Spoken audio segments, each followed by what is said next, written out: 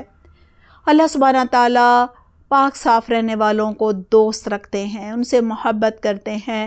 سورہ توبہ آیت نمبر 108 میں ہے، فِيهِ رِجَالٌ يُحِبُّونَ أَن يَتَطَہَّرُوا وَاللَّهُ يُحِبُّ الْمُتَطَہِّرِينَ۔ اس میں یعنی قبا میں ایسے لوگ ہیں جو پاک رہنے سے محبت کرتے ہیں اور اللہ پاک رہنے والوں کو دوست رکھتا ہے۔ ہمیں بھی بہت شوق ہے کہ اللہ تعالیٰ ہمیں اپنا دوست بنا لے، تو سب سے پہلے کیا کرنا ہے؟ ہمیں طہارت اختیار کرنی ہے۔ اللہ تعالیٰ ہمیں بہترین توفیق عطا فرمائے۔ دیکھیں، نماز اسلام کا دوسرا رکن ہے۔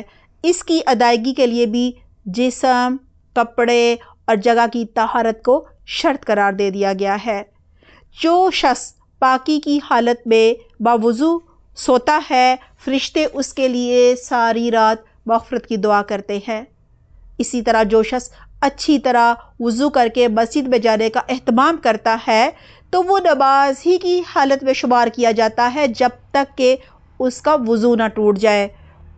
بخاری میں ہے، قیامت کے دن وضو کی وجہ سے امت محمدیہ کے اعضاء چمکدار اور روشن ہوں گے، اور انہی کی وجہ سے آپ صلی اللہ علیہ وسلم جو ہیں وہ اپنی امت کو پہچانیں گے۔ طہارت اور صفائی کا اہتمام کرنے والے لوگوں سے اللہ سبحانہ تعالیٰ تو محبت کرتے ہی کرتے ہیں، لوگ بھی محبت کرتے ہیں، اور لوگ پاک صاف رہنے والوں سے خوش اخلاقی اور ملنساری سے پیش آتے ہیں، ان کی عزت و احترام کرتے ہیں۔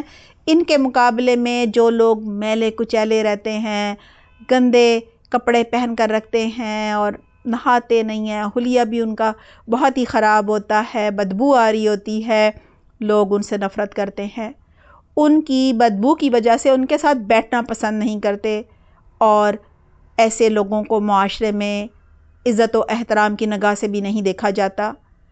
طہارت اختیار کرنے والے اور جو وضو کرنے والے ہوتے ہیں، ان کے ہاتھ اور پاؤں کے تمام صغیرہ گناہ جو ہیں وہ معاف ہو جاتے ہیں، یعنی جب وہ وضو کرتے ہیں تو گناہ جھڑتے جاتے ہیں۔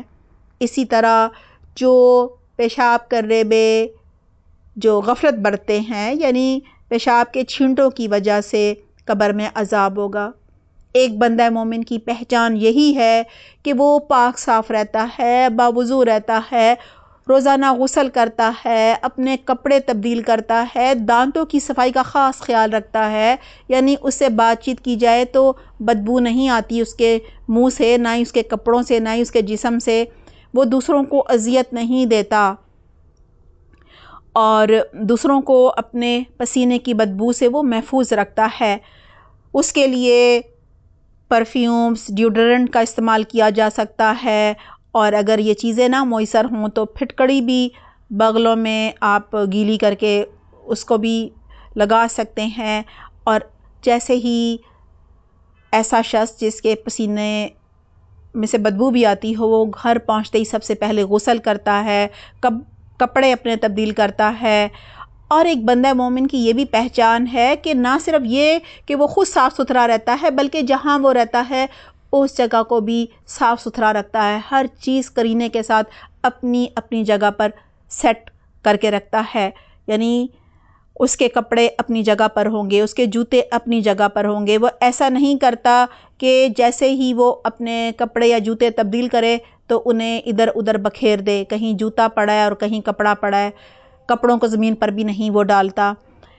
اور صبح اٹھ کر سب سے پہلے وہ اپنی ہر چیز اپنی اپنی جگہ پر رکھتا ہے، اپنی چادر درست کرتا ہے، جو بھی بلینکٹ یا لحاف وغیرہ ہے اس کو فولڈ کر کے کبرڈ میں رکھتا ہے، اور ہر جگہ اس کی قرینے کے ساتھ اپنی اپنی جگہ پر نظر آتی ہے.